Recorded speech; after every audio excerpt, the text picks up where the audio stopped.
आज ही Doubtnut app download करें। Doubtnut पर होगा अब आपके सभी मैथ्स, केमिस्ट्री, फिजिक्स और बायोलॉजी डाउट्स का सफाया। बस अपने क्वेश्चन की फोटो खींचो, उसे क्रॉप करो और तुरंत वीडियो सोल्यूशन पाओ। Download now. Hello guys, next question में हमसे डिफरेंट स्टेटमेंट्स में डिफरेंट क्वेश्चंस पूछे गए हैं। कुछ रिएक्शंस कंप्लीट करनी है, कुछ नेमिंग रिएक्शंस हैं, उसके बारे में हमें इलस्ट्रेशन देना है और कुछ रीजंस बताने हैं। या और फाइनली जो सी पार्ट में क्वेश्चन पूछा गया है उसमें आयोडोफॉर्म टेस्ट के बारे में क्वेश्चन है कि इनमें से कौन सा कंपाउंड आयोडोफॉर्म टेस्ट हमें देगा। तो देखिए, स्टार्ट करते हैं फर्स्ट पार्ट से। जो फर्स्ट पार्ट में क्वेश्चन पूछा गया है वो है Cl CH2 COOH is stronger acid than CH3 COOH। CH3 COOH ये हो गया एसिटिक एसिड और ये हो गया क्लोरो एसिटिक एसिड। अब इसमें से हमसे पूछा गया है कि स्ट्रोंगर एसिड ये वाला है क्लोरो एसिटिक एसिड, इसका रीज़न क्यों है। तो देखिए, अगर हम एसिडिक स्ट्रेंथ की बात करते हैं, एसिडिक स्ट्रेंथ किस पर डिपेंड करती है? एसिडिक स्ट्रेंथ डिपेंड करती है इलेक्ट्रॉन विदड्रॉइंग ग्रुप पे, नेचर ऑफ ग्रुप्स अटैच्ड, ठीक है, या फिर हम कह सकते हैं सब्स्टिट्यूएंट्स कौन से टाइप के अटैच्ड हैं उस पर डिपेंड करता है। तो अब ये जो कंपाउंड है एसिटिक एसिड, इसमें कोई भी सब्स्टिट्यूएंट अटैच्ड नहीं है, लेकिन क्लोरो एसिटिक एसिड में कौन सा सब्स्टिट्यूएंट अटैच्ड है? यहाँ पे क्लोरीन ग्रुप। क्लियर। तो एसिडिक स्ट्रेंथ ग्रुप्स जो अटैच्ड होते हैं उस पर डिपेंड करता है। अगर इलेक्ट्रॉन विदड्रॉइंग ग्रुप अटैच्ड होते हैं, मतलब अगर इलेक्ट्रॉन विदड्रॉइंग ग्रुप इंक्रीज होंगे तो एसिडिक स्ट्रेंथ भी क्या होगी? इंक्रीज। तो एसिडिक स्ट्रेंथ भी क्या होती है हमारी? इंक्रीज। और जस्ट इसका रिवर्स रहेगा कि अगर इलेक्ट्रॉन रिलीजिंग ग्रुप इंक्रीज होते हैं तो एसिडिक स्ट्रेंथ क्या होगी? डिक्रीज। क्लियर। तो ये थे रिलेशन इलेक्ट्रॉन विदड्रॉइंग ग्रुप और एसिडिटी के बारे में। तो हमने यहाँ से क्या फाइनलाइज किया कि अगर इलेक्ट्रॉन विदड्रॉइंग ग्रुप अटैच्ड होंगे तो एसिडिक स्ट्रेंथ क्या होगी? इंक्रीज, और इलेक्ट्रॉन रिलीजिंग ग्रुप होंगे तो एसिडिक स्ट्रेंथ डिक्रीज होगी। अब हमें कैसे पता चलेगा कि ये ग्रुप इलेक्ट्रॉन विदड्रॉइंग है और ये इलेक्ट्रॉन रिलीजिंग है? तो इलेक्ट्रॉन विदड्रॉइंग के लिए जो स्पीसीज हैं वो कौन सा इफेक्ट शो करेंगे? प्लस इंडक्टिव इफेक्ट या फिर plus resonance effect, electron withdrawing के लिए स्पीसीज शो करेंगे माइनस इंडक्टिव इफेक्ट और माइनस रेजोनेंस इफेक्ट, ठीक है, माइनस आई इफेक्ट और माइनस आर। और अगर इलेक्ट्रॉन रिलीजिंग है तो वहाँ पे शो होगा हमें प्लस आर और प्लस आई इफेक्ट। अब अगर मैं बात करती हूँ क्लोरीन की, तो क्लोरीन जो है वो माइनस इंडक्टिव इफेक्ट शो करता है और ये प्लस रेजोनेंस इफेक्ट शो करता है क्योंकि क्लोरीन के पास lone pair of electron present है। लेकिन यहाँ पे डोमिनेटिंग इफेक्ट कौन सा होगा? इंडक्टिव इफेक्ट डोमिनेटिंग होगा, तो कंसिडरेबल कौन सा होगा? इंडक्टिव इफेक्ट, ठीक है। अब इंडक्टिव इफेक्ट कौन सा शो कर रहा है? ये माइनस आई इफेक्ट, ठीक है।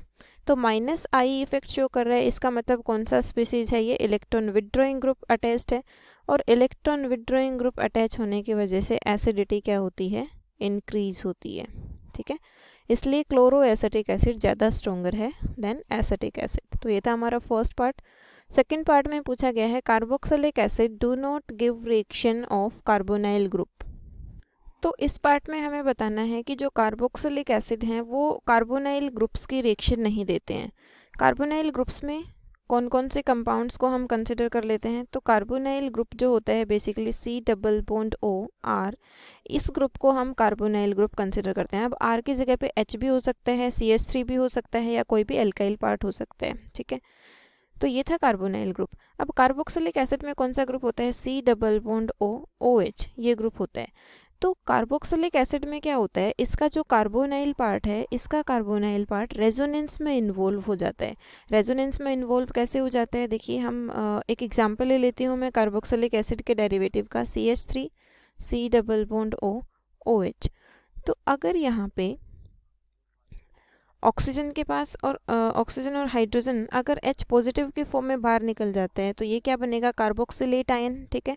और carboxylate ion CH3 C double bond O O negative. Clear.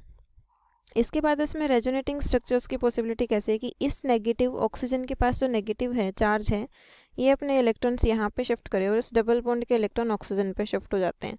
तो यहाँ पे इस कार्बोक्सिलेट आयन में जो रेजोनेटिंग स्ट्रक्चर बनेगी वो है CH3 C O negative C double bond O। तो इस तरीके से यहाँ पे रेजोनेटिंग स्ट्रक्चर्स बनती हैं और इसका जो कार्बोनाइल ग्रुप है वो किस में इन्वॉल्व हो जाता है? रेजोनेंस में। तो हम यहाँ पे रीज़न दे देंगे कि carbonyl group is involved in resonance. involve in resonance in carboxylic acid, carboxylic acid. तो रेजोनेंस में इन्वॉल्व होने के कारण फिर ये जो इसका कार्बोनाइल ग्रुप है वो carbonyl group electrophilic character of carbonyl group is reduced. So electrophilic character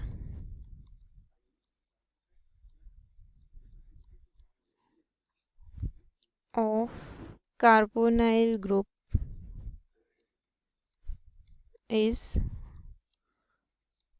reduced, इसलिए ये कार्बोनाइल ग्रुप वाली प्रॉपर्टीज शो नहीं करता। ठीक है, अब इसके बाद नेक्स्ट है right the chemical reaction to illustrate the naming reaction. B part में पूछा गया है, एक तो पूछा गया है हमसे रोजनमुंड रिडक्शन और सेकंड पूछा गया है कैनिज़ारो रिएक्शन के बारे में। तो सबसे पहले रोजनमुंड रिडक्शन वाली रिएक्शन को हम सॉल्व करते हैं। बी पार्ट का फर्स्ट क्वेश्चन है, ठीक है, रोजनमुंड रिडक्शन।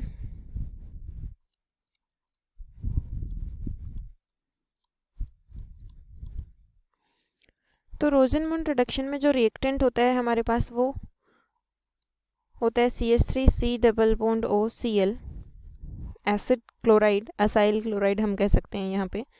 इसकी रिएक्शन किसके साथ कराते हैं? हाइड्रोजनेशन होता है किसकी प्रेजेंस में? Palladium BaSO4। ठीक है, ये है हमारे पास रोजनमुंड रिडक्शन, पैलेडियम BaSO4, इसकी प्रेजेंस में यहाँ पे होता है हाइड्रोजनेशन। और हाइड्रोजनेशन के ड्यूरिंग किसका रिडक्शन होगा? यहाँ पे Cl का रिडक्शन होकर यहाँ पे किसका एडिशन हो जाता है? हाइड्रोजन का। और क्या प्रोड्यूस होता है? Aldehyde, CH3C double bond OH। क्या बन गया? एसिड हैलाइड से, असाइल हैलाइड से क्या बन गया हमारे पास? एल्डिहाइड। ये रिएक्शन थी रोजनमुंड रिडक्शन, किसके सिंथेसिस में काम आती है? एल्डिहाइड्स के सिंथेसिस में। सेकेंड रिएक्शन के बारे में जो हमसे पूछा गया है वो है कैनिज़ारो रिएक्शन। ठीक है, तो जो कैनिज़ारो रिएक्शन है वो कार्बोनाइल कंपाउंड्स की रिएक्शन है, मतलब एल्डिहाइड्स और कीटोन्स उस रिएक्शन में पार्टिसिपेट करते हैं। तो कैनिज़ारो रिएक्शन के लिए अगर हम बेसिक नेसेसिटी की बात करें तो कैनिज़ारो रिएक्शन के लिए जो कंडीशन है वो है कि alpha hydrogen must be absent. ठीक है, alpha hydrogen must be absent. ठीक है, तो कैनिज़ारो रिएक्शन के लिए क्या कंडीशन हो गई हमारे पास कि अल्फा हाइड्रोजन एब्सेंट होगी स्पीसीज में। तो एक जनरल एग्जांपल मैंने कंसिडर कर लिया फॉर्मल्डिहाइड का। ठीक है, तो इसका जो रिएक्टेंट है इसमें हम चेक करेंगे कि क्या अल्फा हाइड्रोजन यहाँ पे प्रेजेंट है या एब्सेंट है। तो ये था एल्डिहाइडिक ग्रुप। अब एल्डिहाइडिक ग्रुप के साथ में जो कार्बन अटैच होता है वो होगा अल्फा कार्बन, लेकिन इसमें अल्फा कार्बन ही प्रेजेंट नहीं है। ठीक है, तो हम यहाँ पे कहेंगे अल्फा हाइड्रोजन क्या है? 0, कोई भी अल्फा हाइड्रोजन प्रेजेंट नहीं है, इसलिए ये स्पीसीज कैनिज़ारो रिएक्शन शो करेगी। अब इसके 2 मोल यूज़ होते हैं और बेसिक कैटालिटिक मीडियम में ये रिएक्शन प्रोसीड होती है। तो सपोज कीजिएगा मैंने यहाँ पे पोटेशियम हाइड्रोक्साइड कंडीशन ले ली। ठीक है, अब यहाँ पे प्रोडक्ट क्या बनता है कि जितना रिएक्टेंट में कार्बन एटम प्रेजेंट होता है उतने ही कार्बन एटम का एक कार्बोक्सिलिक एसिड का सोल्ट बनता है। तो यहाँ पे जो कार्बोक्सिलिक एसिड का सोल्ट बनेगा वो एक कार्बन का बनेगा, तो उसका फॉर्मूला रहेगा हमारे पास HCOO नेगेटिव। और रिएजेंट में पोटेशियम यूज़ किया है तो पोटेशियम का सॉल्ट बनेगा HCOO negative K positive, plus एक बनता है अल्कोहल का डेरिवेटिव। और एक ही कार्बन एटम, मतलब जितना कार्बन एटम रिएक्टेंट में प्रेजेंट है उतने ही कार्बन एटम का क्या बनेगा? अल्कोहल। तो ये बन जाएगा CH3OH। ठीक है, तो ये थी हमारे पास कैनिज़ारो रिएक्शन। इस रिएक्शन को हम क्या बोल देते हैं? डिस्प्रोपोर्शनेशन रिएक्शन भी बोल देते हैं, डिस्प्रोपोर्शनेशन रिएक्शन। अब हमने इसको डिस्प्रोपोर्शनेशन क्यों नाम दिया है? क्योंकि इसमें एक ही रिएक्शन में ऑक्सीडेशन भी होता है और एक ही रिएक्शन में रिडक्शन भी होता है। रिएक्शन एक ही का मतलब है यहाँ पे कि एक ही स्पीसीज़ का। तो एक स्पीसीज़ यहाँ पे जो HCHO है फॉर्मल्डिहाइड, यही अंडरगोज ऑक्सीडेशन एंड यही इसी का क्या होता है? रिडक्शन होता है। ठीक है, इसलिए हमने इसको बोल दिया डिस्प्रोपोर्शनेशन रिएक्शन। तो ये था हमारा सेकेंड पार्ट। थर्ड पार्ट में जो क्वेश्चन पूछा गया है वो बोला गया है इन दोनों कंपाउंड्स में से आयोडोफॉर्म टेस्ट कौन सा देगा। तो सबसे पहले दोनों कंपाउंड्स लिख लेते हैं, CH3CH2, CO CH2 CH3। First compound जो है हमारे पास वो है CH3CH2 C double bond O CH2 CH3। इसके बाद जो सेकंड कंपाउंड है वो है CH3 CH2 CH2 CH3 CH2 CH2 C double bond O CH3। अब इसमें से बोला गया है कि आयोडोफॉर्म टेस्ट कौन सा पॉजिटिव शो करेगा। तो सबसे पहले देखिए आयोडोफॉर्म टेस्ट के लिए कंडीशंस की स्टडी हम कर लेते हैं। आयोडोफॉर्म टेस्ट कौन सी स्पीसीज पॉजिटिव शो करती हैं, तो जिन स्पीसीज के पास प्रेजेंट होता है methyl ketonic group, methyl ketonic group, methyl ketonic group जिसके पास प्रेजेंट होता है वो आयोडोफॉर्म टेस्ट पॉजिटिव देती हैं। अब मिथाइल कीटोनिक को हम कैसे समझेंगे, यहाँ पे देखिए ये कौन सा ग्रुप है, कीटोनिक ग्रुप, और इसके साथ क्या प्रेजेंट होगा, मिथाइल ग्रुप। तो ये जो है C double bond O CH3 ये है हमारे पास मिथाइल कीटोनिक। तो जिस स्पीसीज में इस तरह की अरेंजमेंट प्रेजेंट होगी C double bond O CH3 ये हो जाएगा हमारे पास मिथाइल कीटोनिक। अब हम इन ऑप्शंस में से चेक करते हैं। तो अगर देखिए यहाँ पे देखते हैं तो कीटोनिक ग्रुप तो प्रेजेंट है लेकिन इसके साथ मिथाइल कौन सी भी साइड प्रेजेंट नहीं है। लेकिन अगर इस कंपाउंड को मैं देखती हूँ तो कीटोनिक ग्रुप के साथ यहाँ पे क्या प्रेजेंट है, मिथाइल। ठीक है, तो यहाँ पे C double bond O CH3 arrangement present है, ये स्पीसीज प्रेजेंट है, इसलिए ये जो कंपाउंड है यहाँ से हमें पॉजिटिव आयोडोफॉर्म टेस्ट मिलेगा, पॉजिटिव आयोडोफॉर्म टेस्ट। ठीक है, थैंक यू। क्लास 6 से 12 से लेके नीट IIT JEE मेंस और एडवांस के लेवल तक 10 मिलियन से ज्यादा स्टूडेंट्स का भरोसा। आज ही डाउनलोड करें डाउटनेट ऐप या व्हाट्सएप कीजिए अपने डाउट्स 8400 400 400 पर।